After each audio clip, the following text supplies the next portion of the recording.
Hey, it's Nay. And welcome back to Nay's Little Garden and Home. So, we're 10 weeks before our last frost. I'm starting some tomatoes. Like a decent flush. I've already labeled. This is not the main crop of tomatoes that I'm starting. So I know you just looked at this small tray and like, girl, you starting all your tomatoes so early. Really, I'm not. I need about 50 something tomato plants across my garden minimum, right? This is like 35. So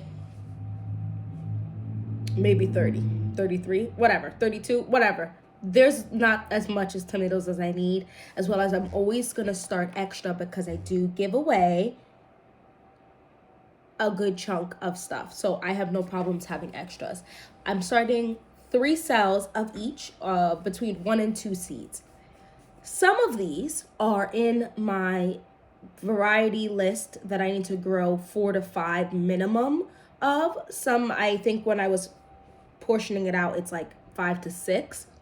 So that's something also to keep in mind. I'm going to end up starting more of some of these. I believe the Bonnie Best and the Bread and Salt and the Orange Oxheart. Those are some that need to have a whole nother complete set of this. Like I could have done an entire 6 cell of these, but I won't. I've already started 3 other tomatoes, the Dad Sunset, the Gezanti, and the Casaluto Genovese. Does that mean I won't ever start any more this year? Let's not get too crazy, because I probably will, but I will not be starting that today. And there's a high chance I will not start that 9 weeks before my last frost. I'll probably start that on my last batch of tomato starts at about 8 weeks before my last frost. Well, I'll start those again just in case. I think it's good to have a bunch of different starts times so that things might make it, things might not make it. It's okay to have a few extra. I think getting rid of tomato starts by giving them away and stuff is easier than trying to start tomato starts late. So I live in zone 6. So for me, I have about 150 growing days, but that's not 150 tomato growing days, like prime time tomato growing days. So I just want to make sure I have enough. So we're going to start with Bonnie's Best. I've never grown this before. This is a very new seed packet for me. I got it this year. Or whatever, it's packed for this year. Maybe I ordered it in December, but it's packed for this year. So I'm going to put 1 seed of everything that I have that says 2026. The other reason why I feel like it's completely acceptable for me to grow excess of these things are most of these are open pollinated or heirloom, so I can save seeds from this. And because this is a new packet, they said that there should be at minimum 25.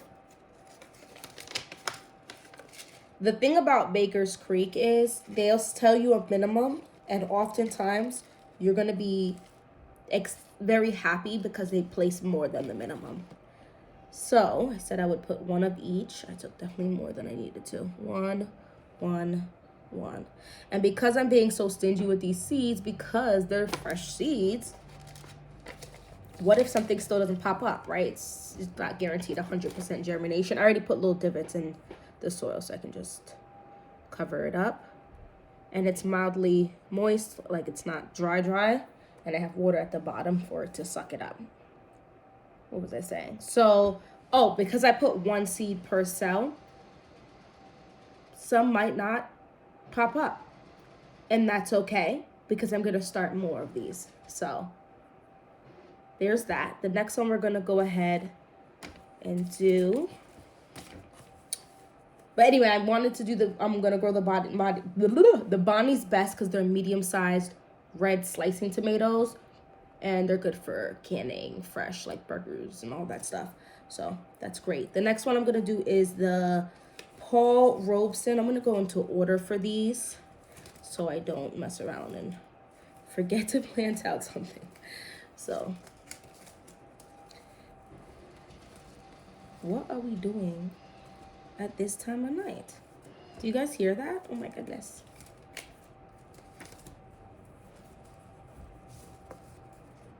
Okay. So Paul Robeson, I grew this last year. Very excited to grow this again. It's a Russian variety, lovingly named for the famous opera singer Paul Robeson. Amazing flavor that is so distinctive, sweet and smoky. 7 to 10 ounce fruit is a red brick color. So I did buy these in 2025. Let's see how many seeds though are actually in here. I might try to reuse that tape. There's a lot of seeds still in here. I think just because I'm gonna plant 2 of each. I think I saw someone, oops, that one got a third one. Let me move it. There we go. I think I saw someone say like, oh, don't be concerned about thinning. You know, thinning is good. I have no problems actually thinning, but at the beginning of like, you know, the seed starting situation, I do try to get as many as possible to survive, because later on when things start giving jungle, they might not survive because they don't get attention, or something could go wrong that I didn't see. Maybe those little gnat things destroy a plant, and then I have extra that turns into a regular amount, because I noticed some things that I started regular amounts of, I didn't have enough. This is a Thorns Burns Terracotta. I love this one. I mean, I love all the ones I'm starting, but this is honey brown skin, orange pink flesh. They had to give you so many different colors to try to make this is what we're getting from this Thornberry Terracotta. It's beautiful. And green seed mass. This is an eye-catching slicer with an out-of-this-world flavor. These are absolutely delicious. This says start indoors from 6 to 10 weeks. So I'm technically within the 6 to 10 week mark. I'm not really starting this per se early, although it's like the beginning part of this, you know, early. So there's a lot in here as well. I just love Baker Creek's ability just to give you a lot of seeds. I'm going to plant 2 because this is also one I grew last year. So this is a year into it. Now, I do feel like if you want, you know, you need to be or want to be a little more stingy with your tomato seeds because you need them to last, or you want to be able to start a good amount and not have to separate as much, go ahead and put 1.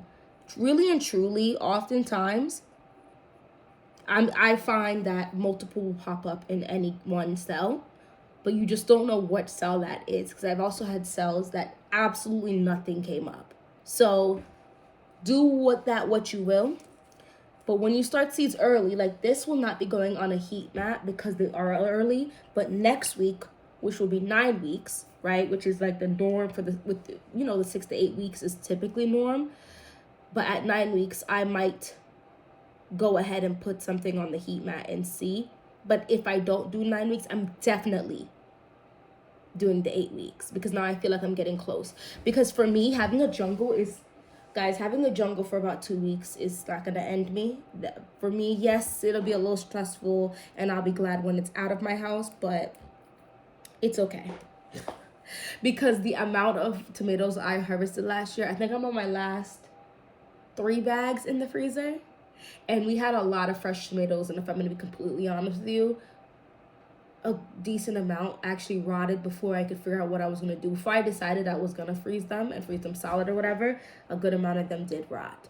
It makes me sad thinking about it, but I definitely have a better thought process going on. I bought some cans from Azure Standard last year that I did not use purposely, because I'm going to try to can and do what I can with those, but also I will freeze them as batches go. But I use a lot of fresh tomatoes.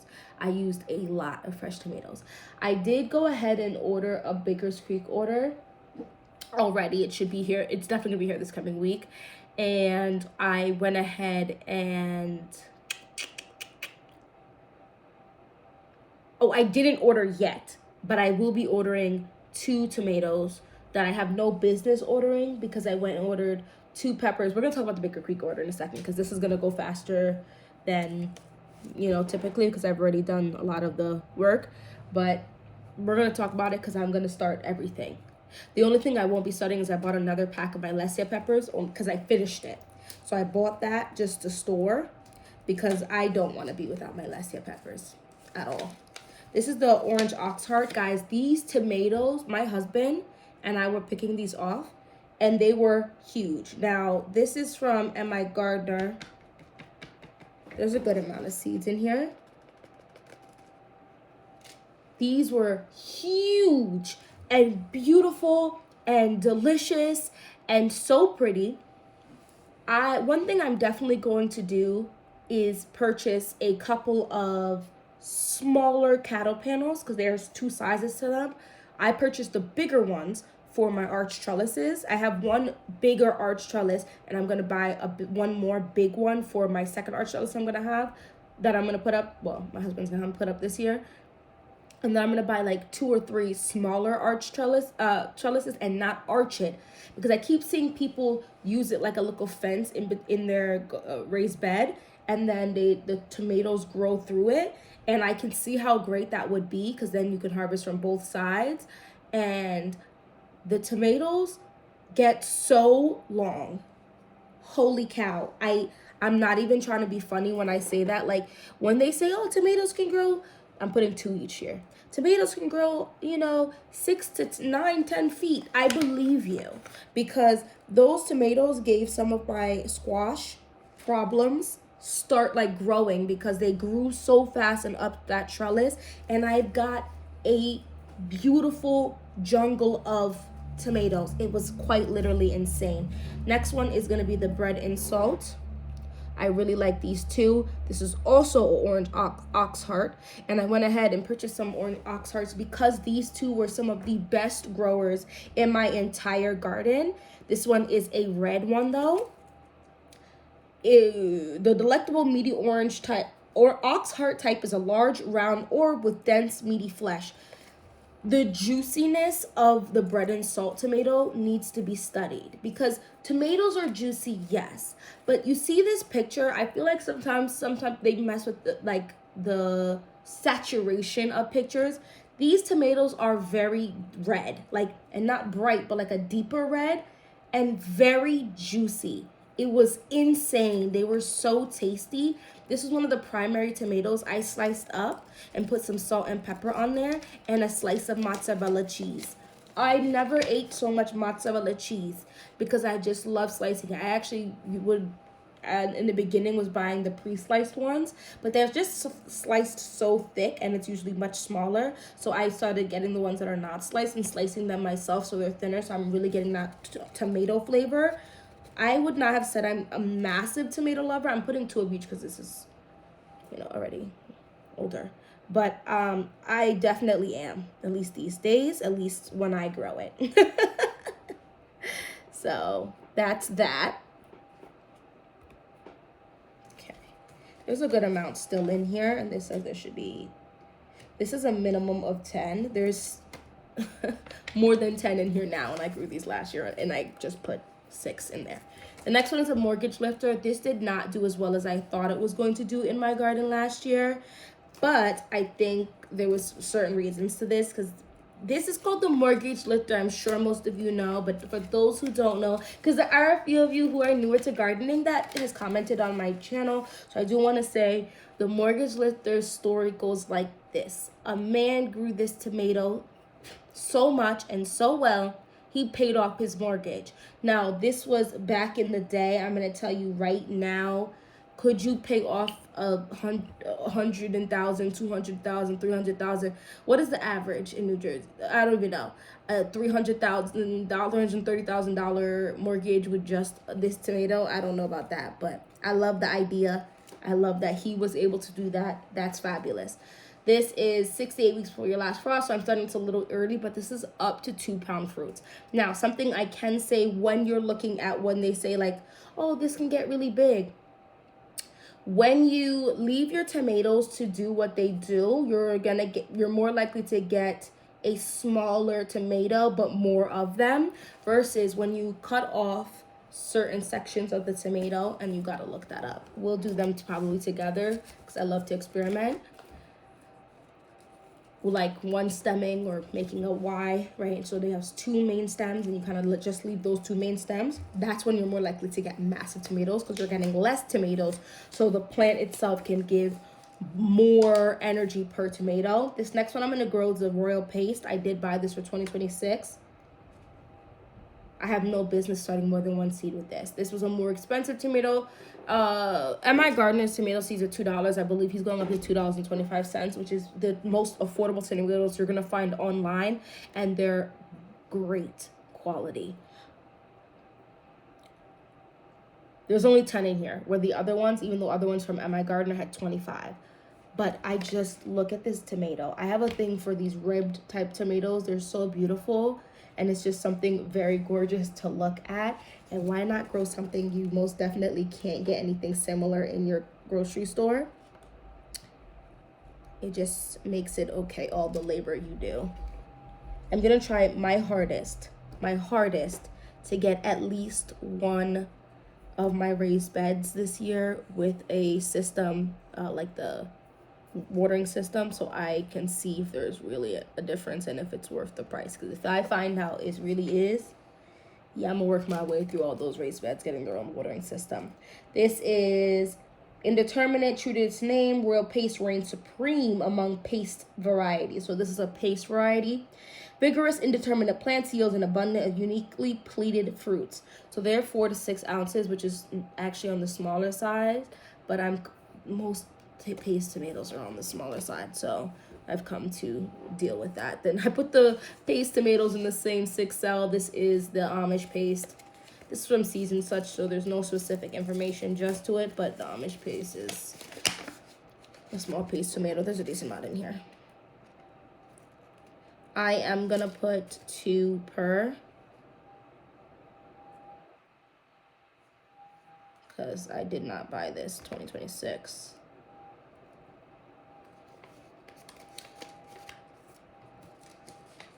Seasoned Such is also a good brand. They just don't offer personalized information. So the nets against it for me is they don't offer personalized information to the variety that you ordered, as well as no picture. For me personally, those are 2 knocks. It's not that they don't have any information. They have generalized information. How to start tomato, potato, eggplant, celery, or pepper seeds. So this is, the assumption that this is all the same, I guess, growing type like situation. I do like knowing about the specific variety, so it does irk me, and I definitely like a picture. Mushroom basket tomato is the next one. This is another plated tomato. I did go ahead and grow this. It was okay. I think it just got overshadowed by stuff. I definitely overpacked my stuff like I did not have business doing. I'm gonna put 2 per cell, because this is from 2025. Yes. Do I think if it's only 1 year old, 1 years old, you have to do 2 seeds? No, I don't think you really need to do 2 seeds until 2 years. But I'd rather be safe than sorry.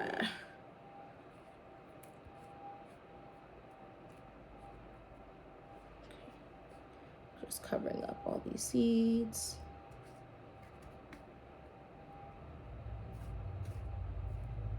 And then I'm gently pressing them down. The last one is the giant crimson.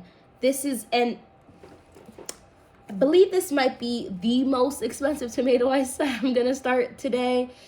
There's another one that's even more expensive than this. This is the giant crimson. There is only 5 seeds in here. So there's a handful more that have only 5 seeds in their packet from MI Gardner. This is how he keeps it at the $2 price tag. He varies the amount you will receive from anywhere from 5 seeds to 25 seeds, which is quite a difference. This one only has 5 seeds. Indeterminate plant produces decent amounts of tomatoes with pink red hue when fully ripe. Mature tomatoes will weigh 8 to 10 ounces and sometimes close to 1 pound. The fruit is a bit of a beefsteak with meatiness, but with the juiciness of a slicer. Seeds are medium sized but few. It's 85 to 90 days, so it's a bit of a longer tomato to grow, like time for it to grow and ripen, but it's fine. I am planting one of each of these because one, I picked this up for 2026, and two, there's literally supposedly only 5 seeds in here. Let's see if that's the exact. He's typically pretty good about giving you a few extra, but let's see what's in here because this might just be a very expensive tomato. 2, 4, 5. Looks like there's 6 in here, so there's 1 extra in here. I'm planting 3 today. We'll see what this germination is like. Although I'm going to be honest with you, for me personally, I have pretty great germination with all of MI Gardener's products, and a healthy chunk of my seed collection is from MI Gardener. One of the reasons, because they're so affordable. Another reason I do enjoy Luke's content. Luke is the owner of MI Gardener. He is, in fact, on YouTube. Oh, check his stuff out if you haven't already. That's all I'm setting there. I talk so much. So the 3 I ordered from Baker's Creek is the lipstick pepper, the Isis candy tomato, and the Lesia pepper. The Lesia pepper, I have this. I had finished it already, and I need to always have this in my collection, so I just ordered this exact one because I do also have the orange Lesia, I believe, but I have enough seeds of that, so I just ordered this. I would not be starting any more of these, I don't believe, unless I have bad germination with the ones I've already started. The other 2 I'm very excited for. I did not anticipate planting these. I will, in fact, plant these out because that's my business. It is the Isis candy tomato. I am growing the golden. Guys, I just spaced on the tomato variety. It is a cherry tomato, and it is a very popular tomato. Which is one of the reasons why Sun Gold tomato, the Sun Gold and the Sun Sugar, I consider them basically the same tomato, so I didn't separate the counting of it, but I'm growing those in my garden. I hear the next best is the Isis candy, and I think they're slightly bigger. I will be growing at least 1 plant of that. I probably won't be growing more than 2 plants. I definitely won't be growing more than 2 plants of the Isis candy. But probably if I can get 1 solid one into my garden, I would be very glad. I might throw 1 into a green stalk and then see how that does. The other one is the lipstick pepper. Guys, real quick, and then I'll let you go. It is a pimento type pepper. I am still learning about the different types of peppers. I really went head first into tomatoes, learning about the slicers and the beefsteaks and the cherries and the grapes, and the celadette types. I'm learning about all those different types and stuff and all the different colors that come with it, and the indeterminate versus determinate, the micro dwarf versus the dwarf, and you know what I mean? I'm learning about all of those. I'm jumping now more into peppers, and it just seems like there's a bunch of different types of peppers. So this is about 70 to 80 days, and what really dragged me into this was 2 things. One, it looked like to be a little bit longer of a Lesia type looking pepper, so it comes out to a point. And then what else it says is that it performs well in northern climates. I live in a northern climate, so it's just a little cooler here, so I wanted to try that out. There's so many different types of peppers. I don't believe as many as tomatoes, but there's a lot of different types of peppers, and you can fall down that rabbit hole really quick, which is why I'm growing about 30 varieties of tomatoes and 30 varieties of peppers this year. Anyway, thank you so much for watching this whole video. Don't forget to hit that like button, that subscribe button, that share button. Let me know, have you started any tomatoes? And if you're feeling like I'm starting early, I am. Not nearly as early as I started last year, so I have a really good feeling about this, because starting some peppers early, as long as you have the space for it, which I do, I think the better off you are, because you're going to harvest a lot sooner. Anyway, hope to see you in my next video. Bye-bye.